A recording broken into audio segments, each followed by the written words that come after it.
көп атомды спирттер. Көп атомды спирттер бұл құрамында бірнеше OH топтары бар қосылыстар болып келеді. Яғни, негізі бұлар кәдімгі спирттер, по сути, бірақ та просто құрамында OH топтары көбірек. Енді, олардың негізі ентіда ұбытыда екі өкілін қарастырады. Бұлар этандиол және пропантриол. Енді, қараңыз. Атауы бойынша, бірінші болып, көміртек сандарын санап шығамыз да, оларға сәйкесінше түбір қоямыз. Мысалы, мында С2, сондықтан этан, гидроксид саны 2 болғандықтан D деген жұрнақ қойылады, және де ол деген жұрнақ қойылады, өйткені бұл спирт. Енді этан диол 1, 2 дегендей. Этан диолдың тривиалды атауы, яғни тарихи атауы бұл этилен гликоль. Этилен гликоль. Тағы, келесі өкілі бұл С3, сәйкесінше бұл жерде пропан деген түбір қойылады. Пропан. Гидроксид саны 3, сондықтан 3. OH болғандықтан ол болады. Пропан 3 ол. 1, 2, 3. Тривиалды атауы глицерин. Глицерин. Енді, біздер сабақ бойында бізде бұларды этилен гликоль деп атаймыз, бір кезде этандиол деп атайтын боламын мен, тағы пропантриол немесе глицерин. Осы аттарды жаттауға тырысыңыз. Енді, химиялық қасиеттер. По сути, көп атом спирттер тура кәдімгі бір атом спирттердің химиялық қасиеттерін қайталайтын болады. Сол баяғы сілтілік металдармен әрекеттесіп, алкоголят түзу реакциясы осы жерде де болатын болады. Бұл біріншіден. Мысалға, мен этандиолды алайын. CH2, CH2, OH, плюс натрий десем, пайда болады әрине, натрий сутектердің оның басып алады, плюс CH2, мында О натрий, мында О натрий. Так, қоямыз. Енді, осыны қалай атауға болады? Біріншіден бұл этилен гликоль плюс натрий, сондықтан натрий гликоляты түзіледі. Натрий гликоляты. Тура сол жағдай біздерде глицеринмен болады. CH2, CH2.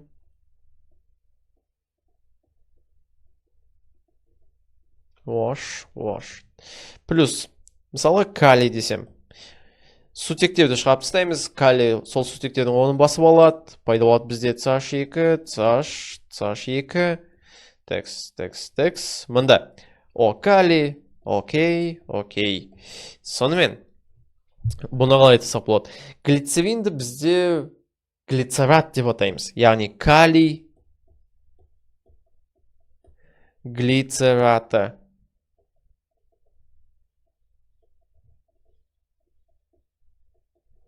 Так, вроде все. Давай.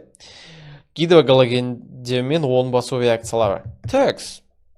CH2, OH, да? Плюс гидрогалоген, мысалға H-хлор. Сутекпен гидроксид реакцияға түседі, пайда болады біздерде H2O, плюс CH2. Енді.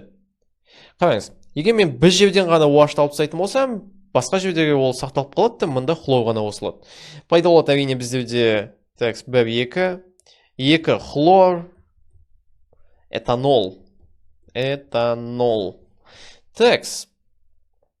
Егер бізде бірден 2 сутектерді алып тастайтын болсақ, яғни ол кезде біздерде мына OH-та мына OH кетіп қалады, пайда болады біздерде CH2, хлор. Бұл жағдайда бұны атау үшін біздерде 1, 2, сонда 1, 2 дихлор этан болады. Мына жағдайда бұл этанол болды, өйткені OH тобы бар, бұл спирт бір атомды, және де оның қасында хлор деген он басап тұр, сондықтан оны атап шыққан едім. Мұнда ешқандай спирттік OH тап жоқ, сондықтан бұл тек қана алкан деп аталды. Енді, кішкене үлкенірек глицеринді алып көрейік. Глицеринді мен аударып жазым келіп тұр, кішкене оны қысқарту үшін. CH2OH плюс H бром десем, пайда болады әрине. Бір сутекпен реакция өтетін болса, бұл H2O просто. Текс, енді бәрін бірден жаза салсам ба? Хотя, какая разница? Бір бөліп кіргізіп көрейін, содан кейін көбірек түсінікті болу үшін. Мында ол OH алып тастадық бұл жерден OH-ты бізде. Мында бром қосылады. Ары қарай CH, OH, CH2, OH. Санау жүйесі әрине мына жақтан басталады. 1, 2, 3 деп. Сонда 3 бром, пропан, диол, өйткені 2 OH, 1, 2 болады. Әрине егер мен қазір тағы OH алып тастасам, бұл жерде тек қана пропанол қалып қалады. И мында 1, 2 емес, 2, 3 диол, пропанол, ой, диол деймін, 2, 3 дибром, пропанол, 1 болатын еді. Текс, ну, в принципе, мына жерде түсінікті болды деп ойлаймын.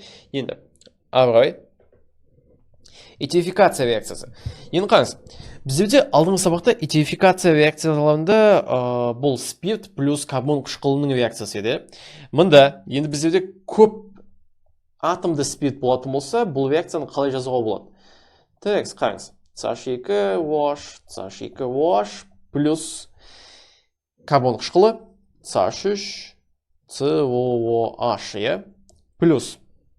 Сонымен, бір жерден OH-ты алып тастайық, бір жерден сутек алып тастайық, пайда болады H2O плюс CH. Так, мына жерден алып тастайық, бірден бәрін. CH2, CH2. Енді қараңыз. Бізде қалып қалды. Мына жерден сутек кетті, е? Мына жерден OH-тар кетіп қалды. Енді мына жерде қалып қалған бұл оттек, көміртек, CH3. Оттек, көміртек, CH3. Енді қараңыз, CH3COO, просто мен кішкене отзеркалить ете салдым, ну, то есть, типа, зеркальный қылдым. Енді қараңыз, мына тұрған анионның аты біздерде ацетат еді, е? Сонда, мынау, так, этилен гликоль ацетаты болады. Так, этилен гликоль ацетаты. Текс, үлкенірегімен жасасақ, осының CH2OH, CH2OH, CH2OH плюс. Текс, мен кішкене мынаны қалай жазсам болады, әдемі қылу үшін. Мынандай, типа, бүтіліп көрінбеу үшін. Ол үшін бетсек шау. Мынаны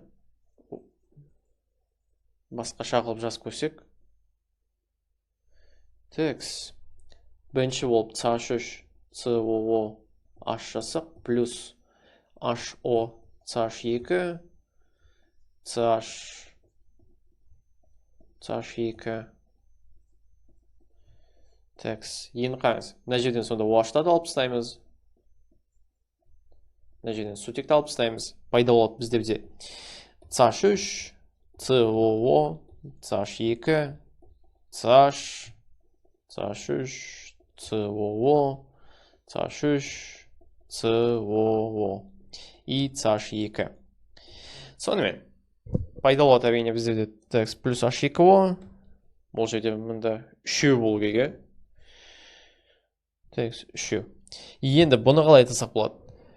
Глицерин ацетаты. Текс глицерин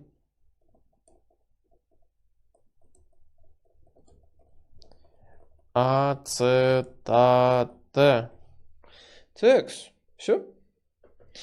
Енді нитрлі реакциясы бұл жерде тура этерификация сияқты. Бұл жерде этаж бойынша жұмыс істейміз әлі. CH2 OH, CH2 OH плюс HONO2. Әрине бұл жерден OH-ты алып тастаймыз, мына жерден сутекті алып тастауға тура келеді, тек қана пайда болады біздерде H2O. Енді қараңыз, мында CH2 CH2.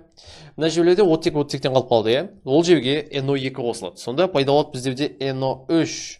NO3. Сонда осыны атау үшін нитрогликоль, ну, нитроэтиленгликоль. Так. Динитро. Кешірім сұраймын. Динитроэтиленгликоль.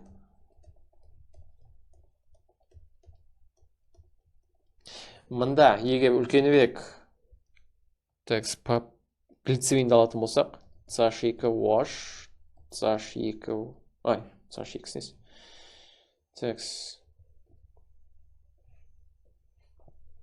CHOH, CH2OH плюс HO, NO2. Так, енді бұл жерден OH алып тастаймыз, сутекті. Так. Енді мында H2O плюс. Так, бос жер. Кішкене мында симайтын сияқтымын. Сонда CH2, CH2, е. Сонда NO. Мында оттекте қалып қалды біреуден И плюс NO2 болған кезде NO3 болып кетеді. NO3, NO3. Енді осы молекуланы қалай атасақ болады? Бұл бізде тринитро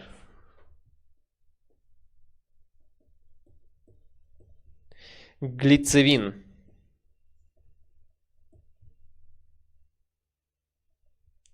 Так, алдыңғы сабақтарда егер естеріңізде болса, бізде тринитротолуол деген зат болып еді. Негізі тринитротолуол бұл динамиттің бастапқы кейпі деуге болады. Яғни осы молекуладан біздерде жарылғыш заттардың ең бірінші типтері пайда болған еді. Бірақ та кейінірек Нобель деген ғылымның зерттеулері арқылы біздерде тринитроглицерин деген қосылыс пайда болды. Осы тринитроглицериннің синтезін, оны өңдеуді және оны жасауды біздерде Нобель деген ғылым айналысқан еді, ғалым. Және де одан қалған біздерде фонд бар, әрине, Нобель фонды, одан біздерде Нобелевский лауреаттар шығады. Бұл жерде ғылыми эксперименттер және ғылымға өте көп үлесін қосқан ғалымдарға ақшалай сыйлықтар беріледі деген сияқты, оны естіген шығарсыз. Сонда тринитроглицерин молекуласын, в принципе, осы Нобель шығарды деуге болады, және де осы арқылы белгілі болды ол. Так, нитрлеу. Көп атомды спирттердің сапалық реакциясы. Так, көп атомды спирттердің сапалық реакциясында біріншіден бұл мыс гидроксидімен реакция. Яғни, мысалға бізде бірден, қараңыз, глицеринді көрсетейін. Көбінесе ОБТ-да осы реакция келуі мүмкін деген ықтималдылық бар, бірақ та әр жыл сайын ол өте аз келеді негізі. Бірақ та все-таки келеді. Енді қараңыз. Мыс гидроксиді бұл мыс OH2 еселенген деп жазылатын молекула. Оны мен қазір былай жазам, ыңғайлылық үшін. Так. Плюс енді қараңыз. Бізге глицериннің бір молекуласы ғана жетіспейді. Бұл реакция үшін бізге 2 молекула глицерин керек. Сондықтан мен екіншісін қазір жазып шығам. Так. CH2 OH. Енді ағай не істеу керек? Бұл жерде біріншіден OH-ты алып тастау керек. Мында бір сутекті алып тастаймыз. Мында тура сол жағдай OH-ты алып тастаймыз да бір сутек алып тастаймыз. Енді реакция. Бізде ана жақта су бөлінеді, бұл жақтарда. Оны мында жаза салайын. Ең основной зат бізге қазір жазылу керек. Бұл біріншіден мына үлкен молекула CHO, CH2OH. Енді мыс мына жерде 2 OH-нан да айырылып қалды. Сондықтан да қандай жағдай болады? Мыспен мында пайда болған орындар, оттек бос қалды, мыс бос қалды. Олардың арасында бізде просто типа андай лего сияқты қосып шығу керекпіз. Мында мыс, мында оттек, мында CH, үстіндегі CH2. Так, мында OH, мында CH2, мында OH. Енді егер естеріңізде болса, бізде осы курстың басында химиялық байланыстар тақырыбында сутектік байланыстар деген затты өтіп едік, сутектік байланыстар бұл жартылай плюс советілған, жартылай минус советілған бөлшектердің бір-бірімен тартылу. Именно плюс советілған бөлшектер біздерде еще и сутек бола алады, және де мындағы минус советілған бөлшектер оттегі, мындағы OH-тар. Оттегі өзіне қоршаған элементтердің, атомдардың электрондарын өзіне тартатын болады. Соның кесінен ода жартылай минус заряд пайда болады. Әрине, бұл жерде полноценный иондық зарядтар жоқ, бірақ та жартылай минус заряд бар.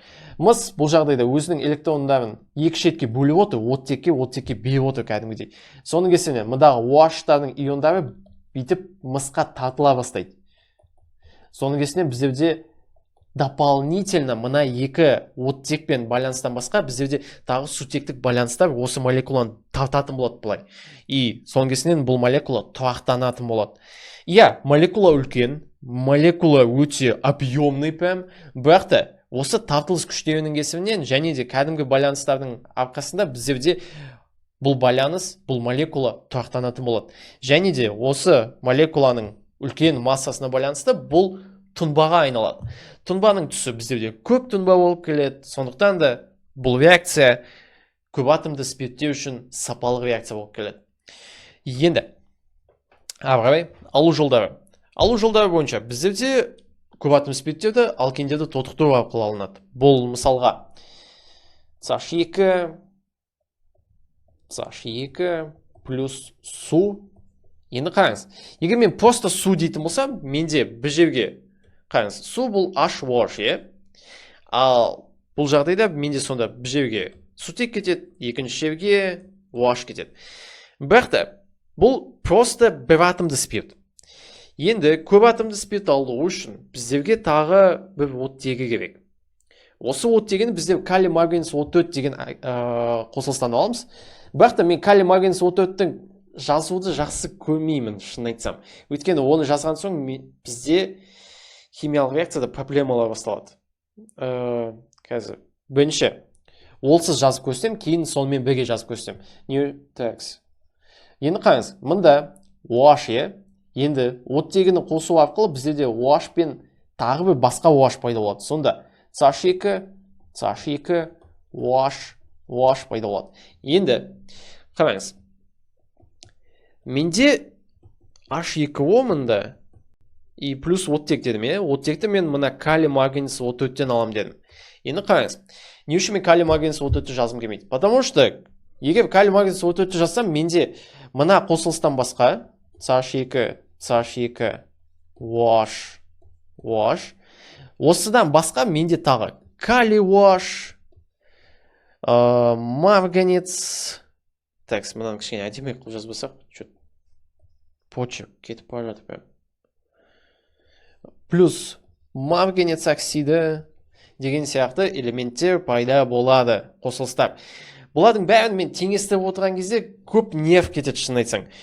Бірақ та мына бірінші версияны жазған кезде менде даже теңестіру керек емес ештеңені. Менде бәрі сәйкес келеді, есептеулерде осы вариантты қолдансақ бәрі дұрыс шығады. И в принципе уақытта азырақ кететін болады. Соның кесінен мен бірінші вариантты жаттатам көбінесе балаларға. И сізге де осыларды есте сақтауға советую. Енді мына зат, в принципе, ешкім сізден ентідан сұрамайды бұл заттың бәрін жазуға. И сол үшін бірінші реакцияны жазған кішкене тиімдірек болады. Сонымен, сілтінің сулы ерітіндісімен дигалоген алкандар реакциясы дейді. Қараңыз, сілтінің сулы ерітіндісімен дигалоген алкандар реакциясы бұл біріншіден дигалоген керек. CH2, хлор, плюс сілті и сілтінің сулы ерітіндісі керек бізге. Енді бұл жағдайда калий галогендерді алып алады. Бізге екі калий керек. Сонда калий хлор пайда болады. Енді калий хлор екі штук пайда болады. Плюс біздерде мындағы гидроксидтер галогендердің орнын басып алады. Сонда CH2, OH пайда болады. Все. В принципе, тура сол жағдай біздерде глицеринмен болады. Бром, бром деп алсам. Плюс калий OH, сулы ерітінді. Пайда болады бізде калий бромиді, плюс CH2, CH2. Мында OH-тарды жазып шығамыз. Все. Сонымен, әрі қарай. Енді, осымен бізде көп атом спирттердің тақырыбы аяқталды. Келесі видеода бізде практикалық бойынша осы тақырып бойынша. Сонымен, келесі видеода кездескенше сау болыңыз.